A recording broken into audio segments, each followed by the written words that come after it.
Yeah, hello? Hello? Skepta. Yo. What's going on, sir? Yeah. How's everything? Cool, man. You? Yeah, everything's good. The line that you say before you sign yourself away to the high life, read the small print. Now, specifically, what is the small print? The small print is just like all the bullshit in it. There's a spare like, it's different, man. It's different. I was gonna say, like it's just, I don't know, man. It's just mad, isn't it? Like when you become like famous, it's just like a different life in it, and there's a lot of things that people like that I didn't know that it would be like when I was trying to get to where I am now. Do you know what I mean? Not like saying that where I am is the end of it. There's much more people that are, more successful, more famous than me. But this is like the start of it, and I feel like the transition period is the hardest part, because once you actually become like super successful, super famous, you're probably so used to it that it's cool. But the part when like this part is a bit mad for my brain. You get me? I'm changing from like someone who used to go to a club with a CD in my hand to do a PA to now, doing tours, main supports and tours, headlining tours, and like just a lot of different things, man. Yeah. No. And you know what? On my album, doing it again, I do try and express, and I think that's what this album is about, man. It's about the transition, and I try and tell people how it is and shit, man. Let them give them a little insight. Are you able to reveal the reasons why your album's being pushed back to next year? Yeah. It's basically because obviously there's different rackings and things for albums leading up to Christmas, and basically the time when I was going to release my album is now. I've missed that racking. Do you know what I mean? Yeah. So these retailers have said basically, we'll put Skepta on the rack, but it's going to have to be next year January. So I have to release another single. I shot the single and the video to the single in IB for the other day. So right now it's just all about crossing my heart and making sure that gets where it needs to get to before I start, promoting the next thing. Yeah. I think when I watched your video, when you done the, when you had the video cameras following you before you premiered the song with Diddy, I think you had a line at the end when you said something about the boy bands will be back, so people should kind of like stick to their roots or their essence of music. What do you think? Do you think where we are now that some people are thinking that this thing's going to be forever when it's really just probably for maybe the next year or so? Yeah, I feel like, it all goes around in a circle, innit? Like,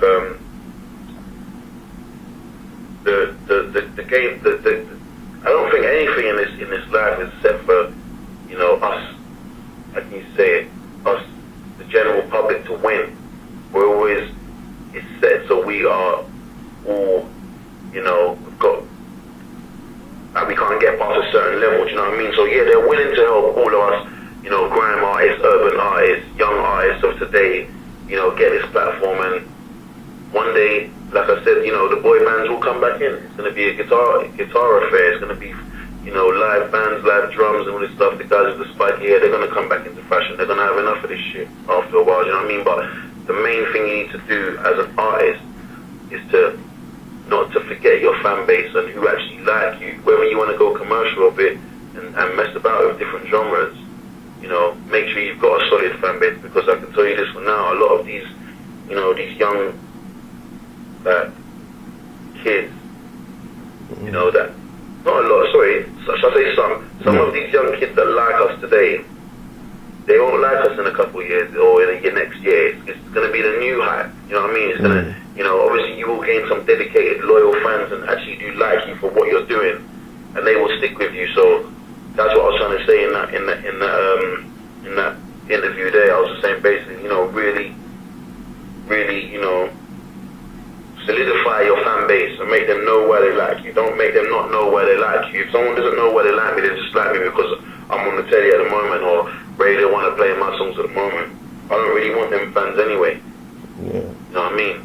Like I don't really want them fans. I want fans and supporters that actually like Skepta, like Boy Better Know, and understand that this is a lifetime thing. Be with us for the long run. Yeah.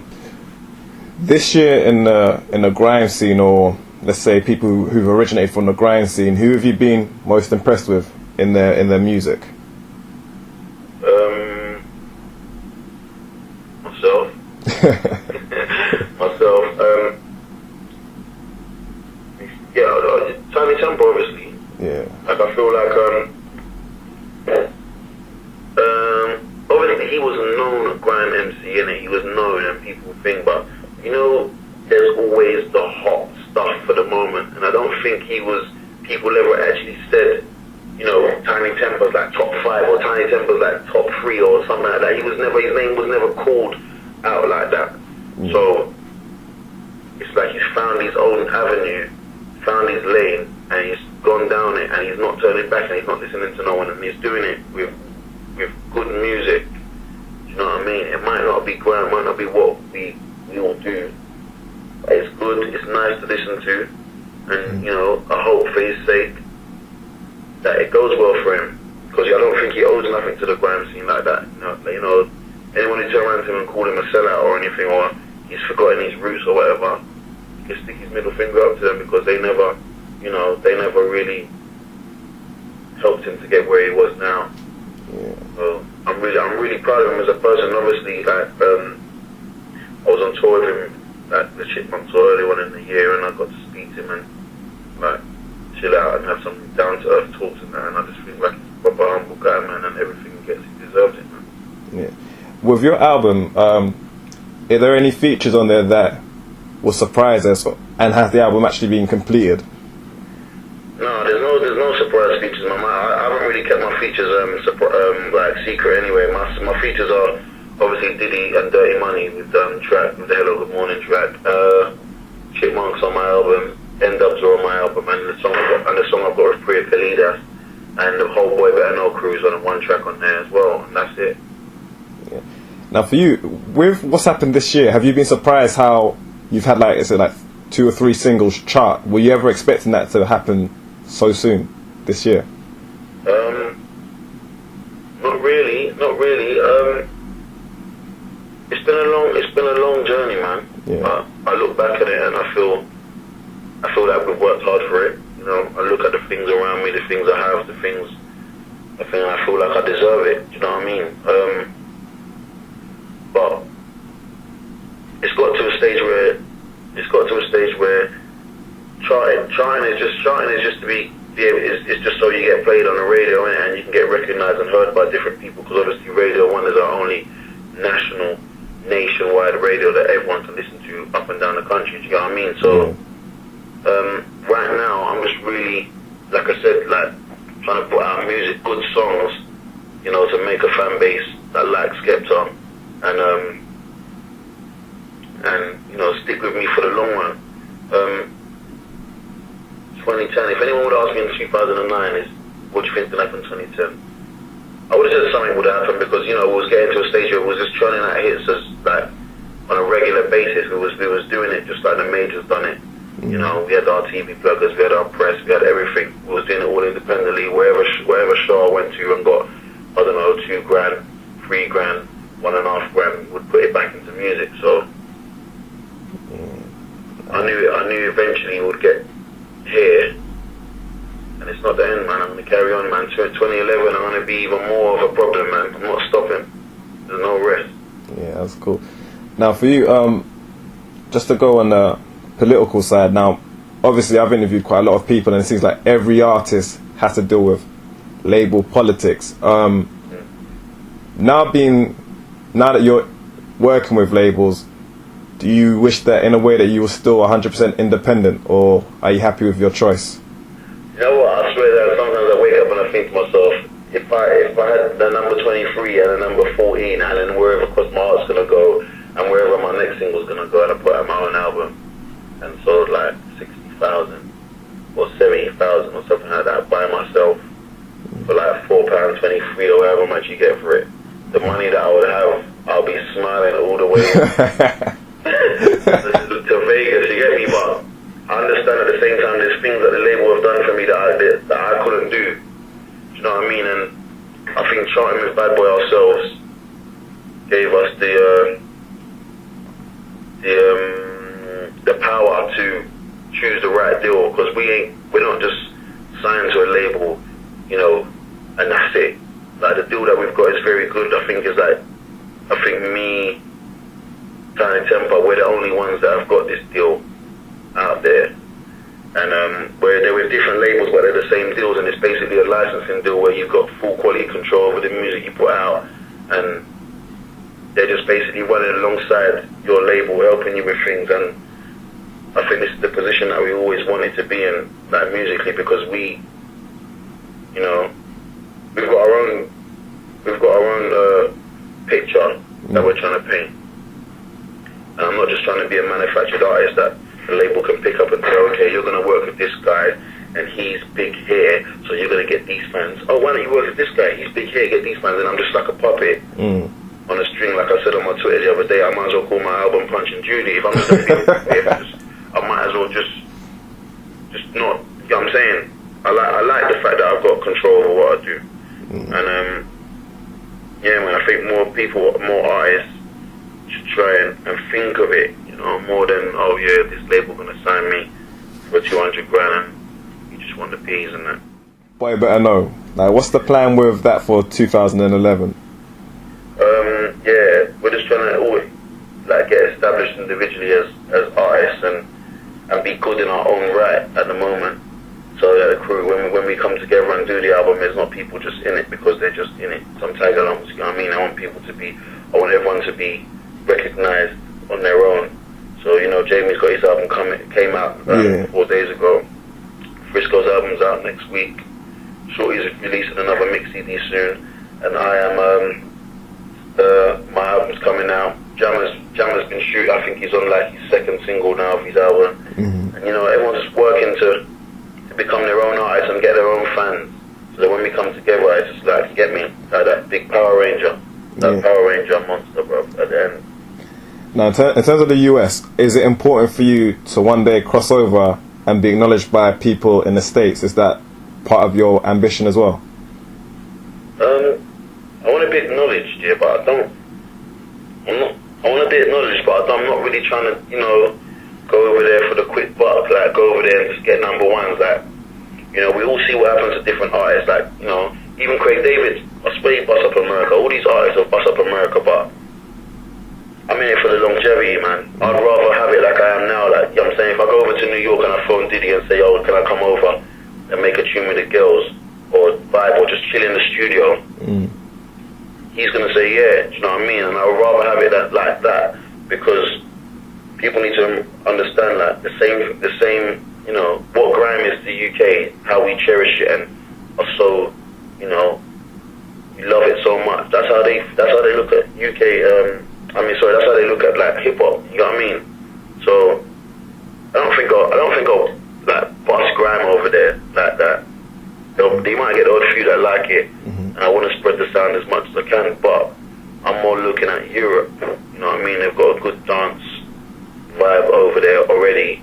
They get into dance music, whether it's bassline, whether it's grime, whether it's, I don't know, house. They love the whole 140 BPM, 130 BPM, and to have a black rap on top of it and they can get into it. They love it over there, do you know what I mean? And for me, it's just Europe, man. America's cool. Go over there, spend money, have a good time, meet some of the stars that you've grown up listening to, maybe get them on a feature. But blowing over there, it's not really in my. I've not really got my eyes set on that. So I just want to be acknowledged. I just want people to know, wow, that's Skepta, that's that guy. You know, step by step. Okay, look, that's that guy that made a tune with Diddy. Why don't we get a tune with him? Do a tune with him. You know, go over there with my crew, fly my crew over, get the jewels out, cars, and they know that I'm Skepta. But trying to just go over there and just be some new number one guy, I'm not really in it. Now, for those who don't know, like, say for example, like you said, you had that idea where it was like a grime MC version of X Factor, and you're like the street version of Louis Walsh.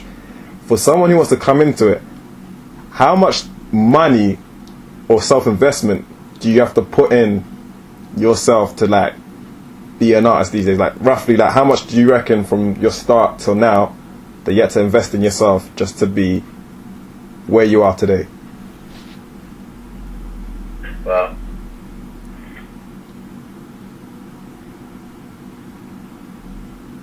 2000. After I done the Rolex track is when I put out Sunglasses at Night. So that's when I started actually. We worked out how labels work, what they was doing, and we started doing it ourselves, like independently. And I would say from like 2008 till now, probably spent a bit of.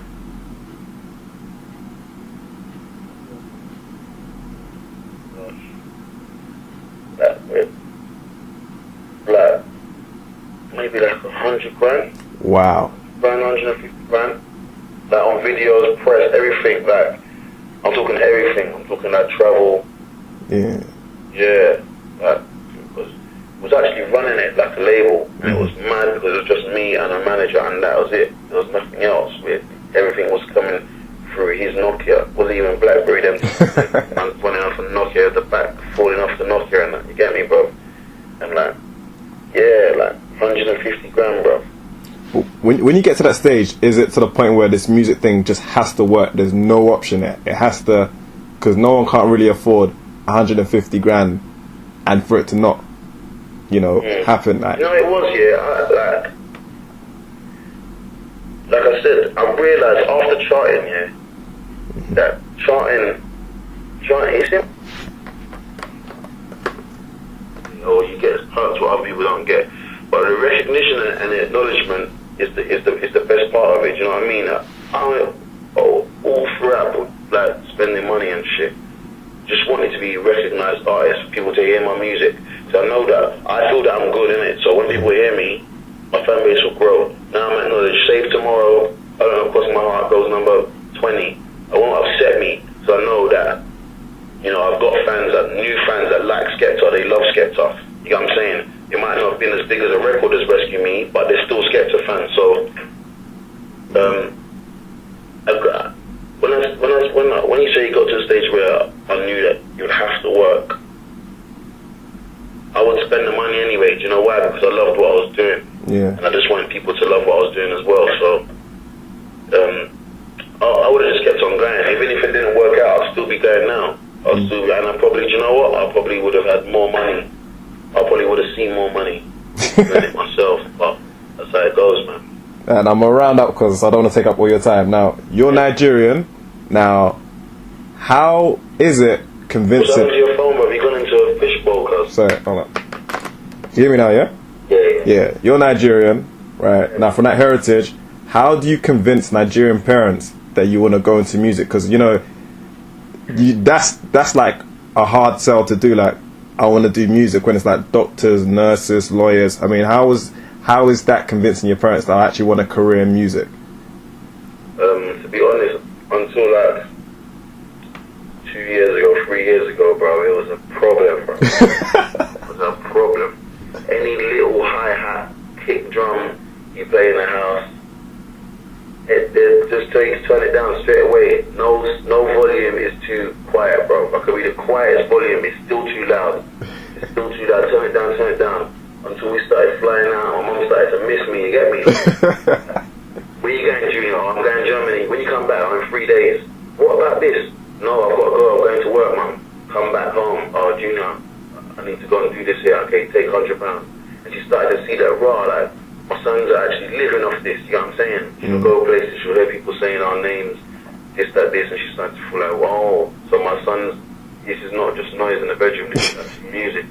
She sees us on telly, she's now become one of our biggest fans, and she enjoys it, man. Yeah. And in closing, with your album, what do you feel your whole album represents, and how does it compare with your last album, Microphone Champion? Microphone Champion was more like a battle album. More of me telling them, took more to other MCs saying, yeah, you get me, I will clash anyone, I'm the best. Like, I don't care. The whole theme of the album was the boxing thing, and it was a competition between me and Wiley to see whose album sold the most and stuff. So it was very, competitive with other MCs. That's what the album was about. Clashing and that. But this album is, like I said before, it's more about the transition, the transition of of since 2009 and what's happened, how it's been, how it's affected me, and just advising other artists, you know what I'm saying, which way to go about it. I told them in the album, you know, don't listen to what A&Rs tell you, because A&Rs, you know, they only like what's hot now. And I don't think maybe Gigs has got that aura about him as well, but I've really broke it down to like a grime MC, do you know what I mean? That we've got something so unique. Yeah, don't value it, basically. Just value what you got, and be careful what you wish for at the same time, because when you get here, you might not like it, bro. Because I haven't been on pirate radio for time. I haven't written a lyric for no reason for ages.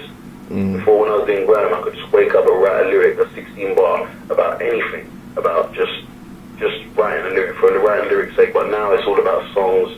You're doing this, you're doing that, you're on tour, you ain't got time, you haven't had practice, you know what I'm saying? So be careful what you wish for, and that's the outlook on doing it again still.